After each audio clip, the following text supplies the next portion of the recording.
side, a warm welcome. So why are we doing what we are doing, especially with regard to embedded system testing? Late testing is a real problem and it's very expensive. So the cost to fix a bug, they increase with the phase in your project, especially if you look at integration tests, system tests, and even after the release. If you find a problem there and you have to re-test it, that's really expensive and usually very, very late in the process. It takes a long time to really know whether your system works again or not. So fast testing is crucial here. We need to test and learn earlier, much earlier than what's usually done in projects. So let's have a look at the typical development process. You start on an evaluation board, for example.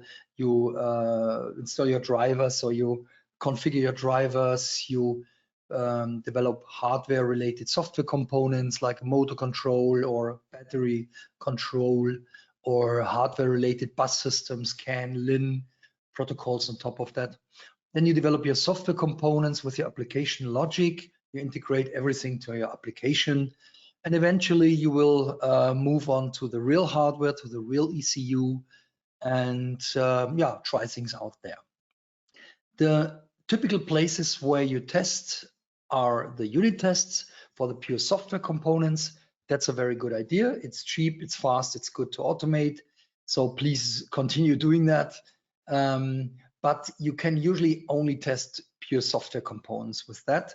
It's really hard to test a motor control system, for example, because you need the real motor attached to it or something like that. Also, testing of drivers or the integration of your complete software is really hard to do. Later in the process, you can use a hardware in the loop test to really make system tests, simulated system tests, and in the end, you run a real system test, and that's really expensive and late in the process usually. So most embedded projects are not really tested very good in the early phases, and that's a problem for the developers. So what we do is we focus with our mini-hill solution on hardware software integration tests that cover the early stages as well as a part of the late stages in your project, but the focus is on the continuous testing while you're developing your embedded software or your embedded system. So what do I really want and need? I want to test what is changed most frequently, and that's your software. You change your software maybe 10 times a day, maybe 100 times a day, depending on the size of your project. But the hardware is usually changed every couple of months or something like that. So why should you always test your hardware if you just want to test your software? So you need to test your software very often.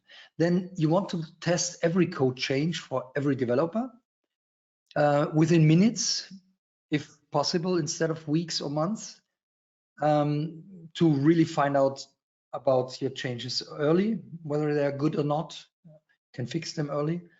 You want a full regression test also for unrelated code, because you change something over there and something over there doesn't work anymore. And that's very typical for embedded systems. You have a lot of shared resources. You have very limited resources. You might have a null pointer exception or whatever it is you produce. It always affects a bigger part of your embedded system. So you want a full regression test to know that everything works again, not only the things you changed. Then you want a full test automation to enforce tests and save time. And that's what continuous integration is about. So I want every commit to be tested immediately. And continuous integration is a very good thing to do this. And in the end, you also need a hardware in the loop test, an automated hardware in the loop test, to test more than pure software units, because you already have software unit tests probably, but they only help you so far. So why do we want continuous integration? let's have a look at the typical integration problem. That's a very important aspect. So you have the integrator. This can be a person, this can be a team, this can be a role. So somebody needs to integrate the stuff and give it a try. So the first developer makes 20 changes. He commits it, and the integrator still is happy. Not much to do there. Another developer integrates things or changes, 50 changes, and so on and so on. Suddenly somebody developed a very long time and makes 500 changes and commits them. And now the integrator already gets a little bit pale, and more changes come in. And in the end, the integrator thinks that's integration hell. And that's really the saying for the situation, because typically those changes come 10 minutes before the release, or even maybe 10 minutes after the release. You know the situation, and the integrator has to integrate the whole stuff, and you have a lot of potential conflicts there. If you're happy, the compiler finds it. If not, you might have random errors or something like that. That's really hard to find so late in the process. So that's what you want to avoid. So how does continuous integration work?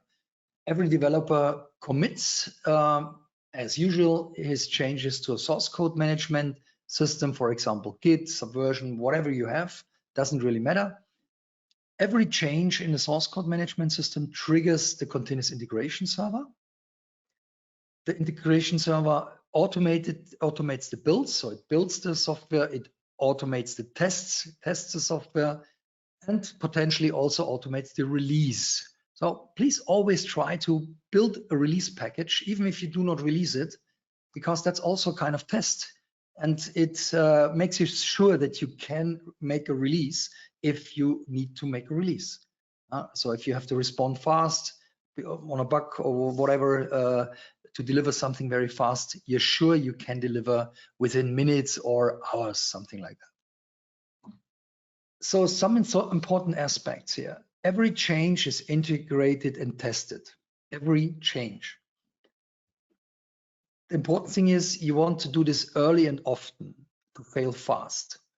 Only if you fail fast, bugs can be detected and fixed very early in the process, sometimes within minutes.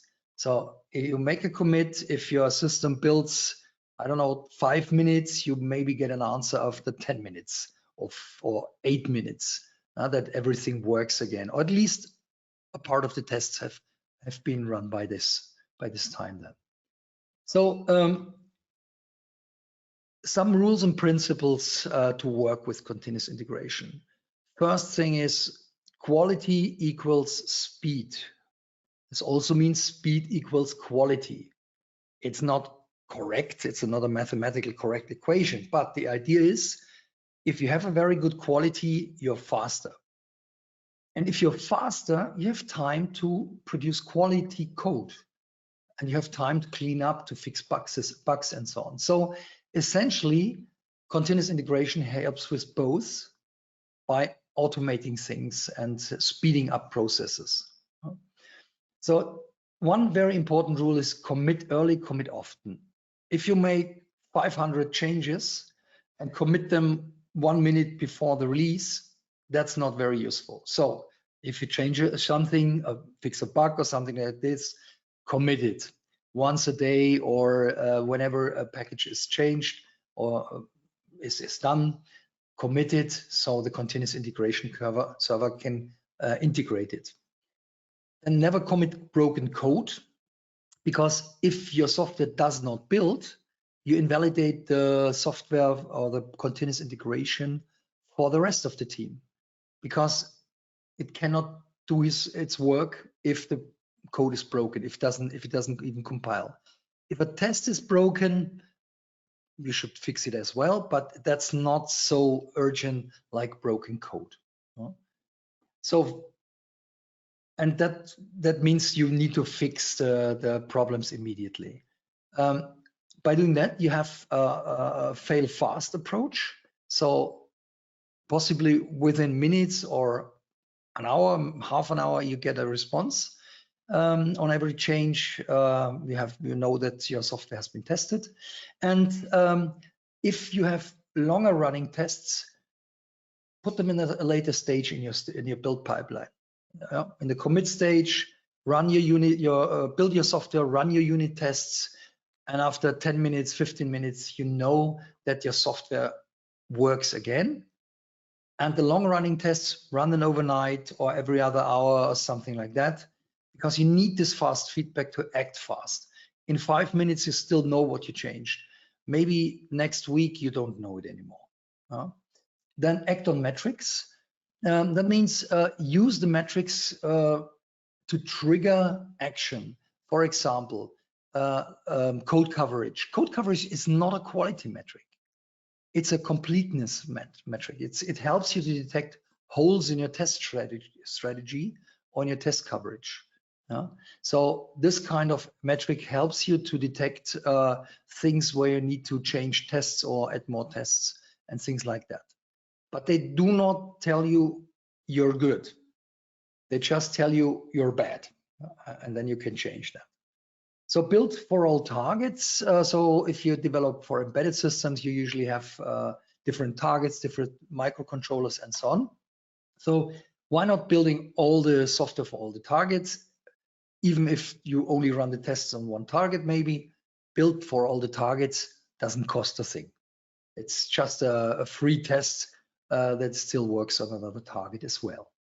And then release and deliver always. That's a very good idea, because you know then that you can always release and deliver. So create the documentation automatically, the release notes, and so on. Build the release package, and even if you do not deliver it, build it always. And you could, for example, deliver it automatically to the system test department. And of course, you only deliver if the tests have not failed. So test automation is a precondition for continuous integration, because you want to know whether your software works again or not. Let's have a look at the typical test levels and methods we use in continuous in embedded systems. So you have, for example, an ECU with a microcontroller and the application software and the drivers. And they control some power electronics, sensors, actuators, and in your system, you have a motor, a pump, and a hydraulic system, just as an example. So what are the test levels you can use? For single units, you use a unit test. You all know unit tests. That's easy to do. It's pure software, so please do that. And for several software units, you can use a software integration test. You can still use a unit test framework to do that. It's just pure software. Very, very good to automate. So the next step, including the drivers and also some of the software units you cannot test with unit tests, like a motor controller, that's pretty hard to tough to test with a pure unit test, because you need an environment simulation for the motor and so on and so on. So on that level, you test, for example, at the pins of the microcontroller as a black box, including the complete software stack with everything, with drivers, with all your software units and so on. And that's the smallest possible hardware in the loop test. And that's exactly what we're doing with the mini hill. We call this a hardware software integration test. So microcontroller as a black box. The next step is the big hardware in the loop test, including your complete ECU with power electronics, sensors, and so on.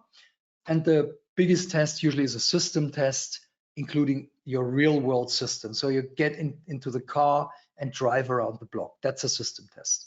And in this case, you run the pump, you run the hydraulic system, and so on. And usually it's at the upper end, the unit tests and so on, they are really easy to automate with continuous integration. They are fast. You can run them on every commit. They're inexpensive and so on. And a system test is really slow, so you do not run it very often. It's really expensive, and it's extremely hard to automate with continuous integration.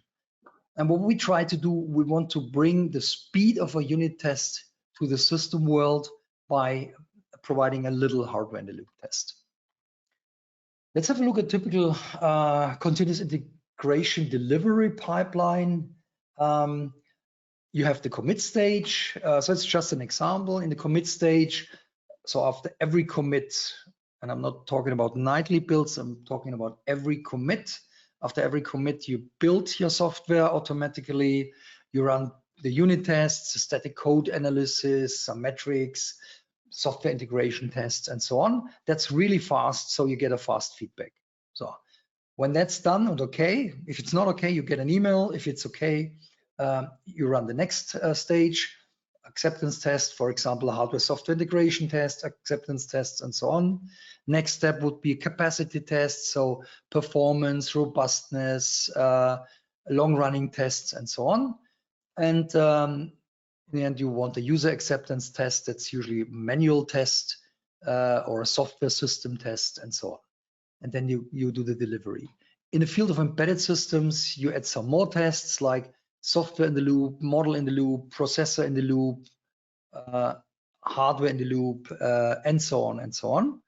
And the mini-hill, the unit test can help you with software integration test, unit test, sometimes with processor in the loop.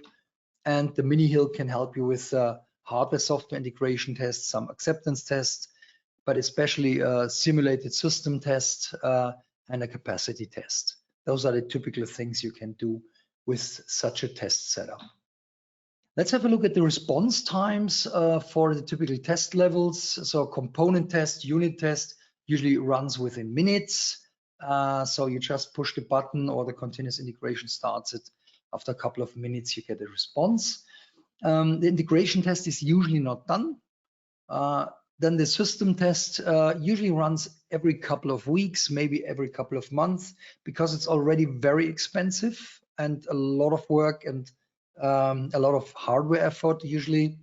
And the acceptance test is on system test level. So usually it's also run in the same frequency with the system test. So now the unit test, that's something you use unit test tools for. Then with a mini-hill, you can run a hardware software integration test. And the response time is more or less like the response time of a unit test. So we're talking about minutes up to an hour or something like that. That's very fast. So you can run this on every commit. So speed is the message. That's the point here. Let's have a look at the hardware setup for such a mini-hill system. That's the mini-hill, the blue one here. It's a little bit smaller than a piece of paper, a sheet of paper. The system under test is this microcontroller with the complete software stack you're delivering to your customer. But we only test at the pins of the microcontroller. So it's a very, very small test setup. We connect the pins of the microcontroller over the wire jumpers with our test system. It's also a microcontroller. We need to be hard real-time capable for motor control simulation and so on. So we're talking about 20, 30, 40, 50 kilohertz frequencies, or down to a couple of microseconds maybe. So micro, not milliseconds, because usually those low-level things are really fast. So we need to simulate and test them really fast. And the typical IOs we test are digital, analog, SPI, I2C, CAN, LIN, low-level bus systems, PWM, and so on and so on. So those are the typical IOs we're testing against. So what do we need in the test framework now? We need three things. We need to bring the IOs into our test system. So we need driver adapters, something like that. And the second thing is we need environment simulations for the motors, for the battery, for the bus protocols, and so on. Because if the motor is not attached, for example, you don't even get to the state where you actually can run your system or test your system, because it fails immediately. And so you do not even get to the point where you can test your system. So you need to attach a motor, but instead instead to attach a real motor, we attach a motor simulation that really makes a closed loop simulation of the real world behavior of a motor with all the sensor signals and so on. And on top of that, we place test cases that try to break the system or try to prove that certain things work or don't work. So how do we do this? To build environment simulations and test cases, asynchronous test cases for embedded systems, that's a lot of work. So we provide a tool set, a model-based tool set. You can define the structure and the behavior of your environment simulations and of your test cases in form of models. Then we generate code, C code. We compile the C code, flash it to our test system because it needs to be hard real-time capable. So we need to run the test cases and the simulation on this microcontroller here. The microcontroller tests the other microcontroller basically. In this case, that's a Oryx microcontroller. The board is done by Hitex, for example. And then you run the tests and the logging is converted into diagrams that give you low-level, high-level views and so on about what happened in your system, in your test system. And for example, the failed expects here, you can debug really good. You get exactly to the point where your test case actually failed. You can also use this as a reporting for your audits and so on. And then you learn and iterate. So that's the basic idea. Let's have a look at a typical setup on your desktop. You have the mini-hill attached to your laptop, in this case, and you develop the test software on your laptop, and you develop the software on your laptop, so your application, you flash the system and you test it. So it's really just to push a button. So that's a typical setup for one project or smaller projects, for one project or for one developer. If you have more developers in your project, you want a continuous integration setup usually. So every code change on every of every developer is built, tested, and delivered, completely automated. In this case, you see there are 8 projects in this rack. That's a typical setup for several projects. They are attached to a continuous integration server. So on every commit, they run their tests. And then, of course, we deliver the software when it's tested good. So by using this technique, you can test every code change of every developer, for every project worldwide for any commit within minutes. That's the idea here.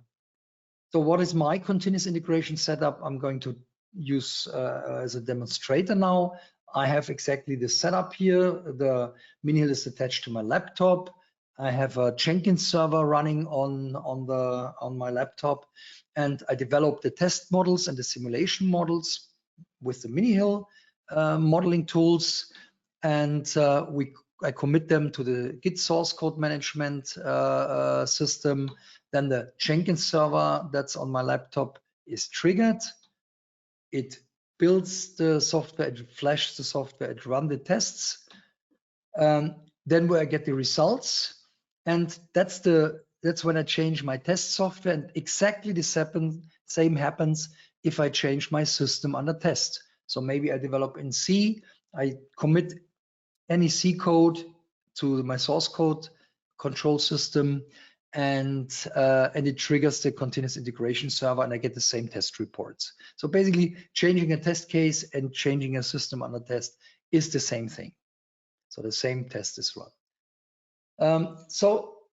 What kind of demonstrator am I going to use? I have a microcontroller attached to my mini-hill board. Here you can see on the camera, you can see that's my hardware setup here. That's a Cortex M4, STM32 Cortex M4 processor.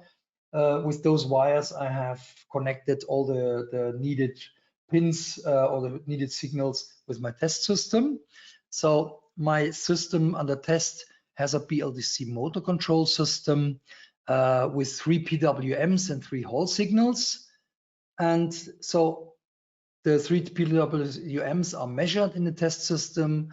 Then we calculate based on a motor simulation the new speed of the real world system, and we generate Hall signals so that the microcontroller and the motor controller really can control closed loop this simulated motor. So it's no difference to the reality. And we also have a temperature sensor that's analog. So we have a analog output here and an analog input on the other side to simulate the temperature sensor. And we have a UART to control speed and error messages and so on. So now I'm going to jump into the demo.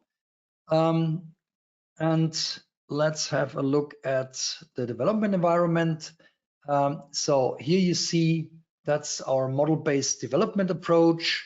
If I jump into, so everything in this component is generated in C code, compiled and runs on the test system.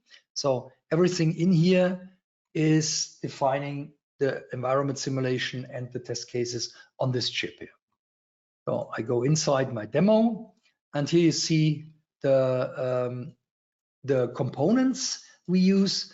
Here you have the I/O layer with the analog adapter, digital adapter, UART, Hall generator, PWM, measurement unit, and so on. Then here I have the simulation layer. That's simulation. So for example, the motor temperature, I put in degrees Celsius and I get out an analog value between 0 and 3.3 volt or between 0 and 5 volt. And by that, I can bring the system into any temperature state I want. And here I have a motor simulator. That's not so simple, of course, like a temperature. In this case, we measure the 3 PWMs after every measurement. So if it runs with 20 kilohertz, we measure with 20 kilohertz. After every measurement, we trigger the motor simulation. The motor simulation calculates the new speed and informs over the Hall gain out port the Hall generator about the new speed, and the Hall generator generates 3 Hall signals as digital outputs, as the real world sensors would do. And so now I need behavior.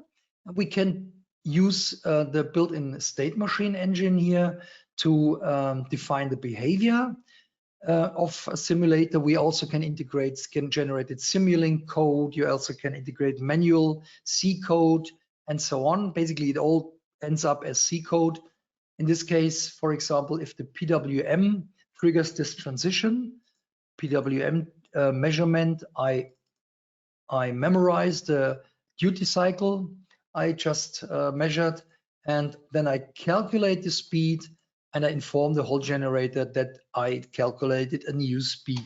So for example, all those modeling elements I have attached to my component, I can here use to communicate and so on.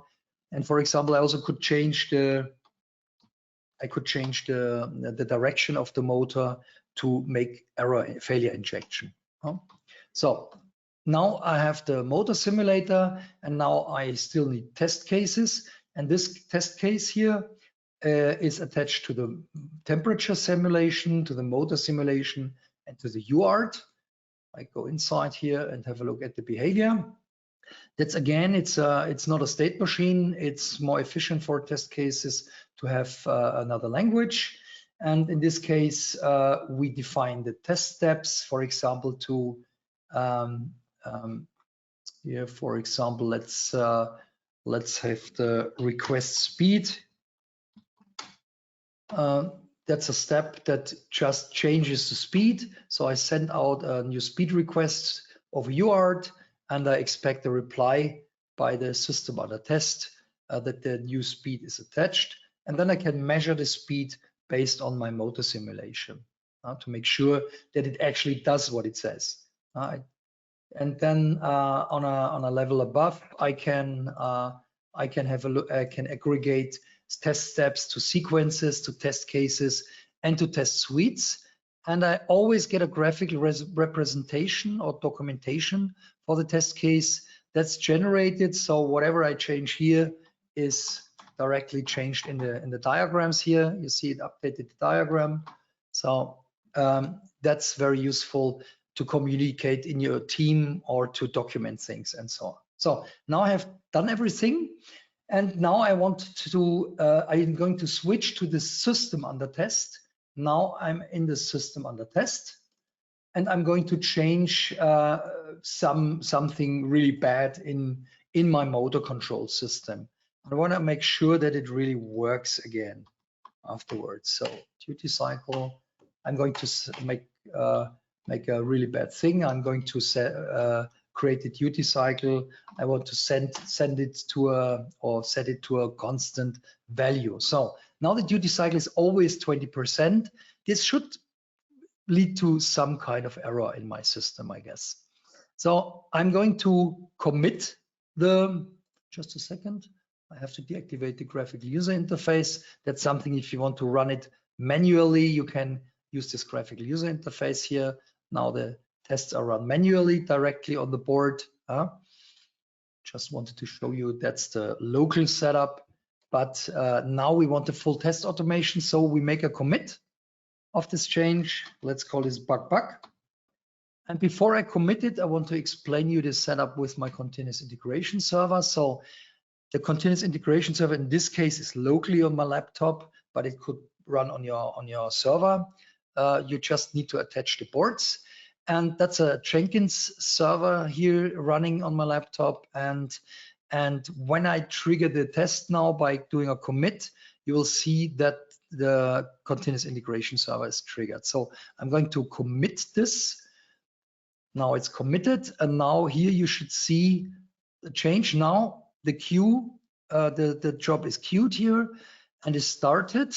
And I'm going to show you the board here because now the continuous integration server checks out the new code.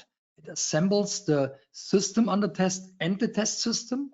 Then it flashes both. Here you see the lamp stopped because it's flashing the new test system. Now it's flashing the system under test. The lamp also stopped here for a second or so. Now both are flashed and now the tests are running on the board. Here you see. Now the tests are running and eventually I should, here you see that's the logging on the test system. So, and now the system is yellow. Yellow means some test cases failed. So let's have a look at the test report. So I'm going to make this bigger.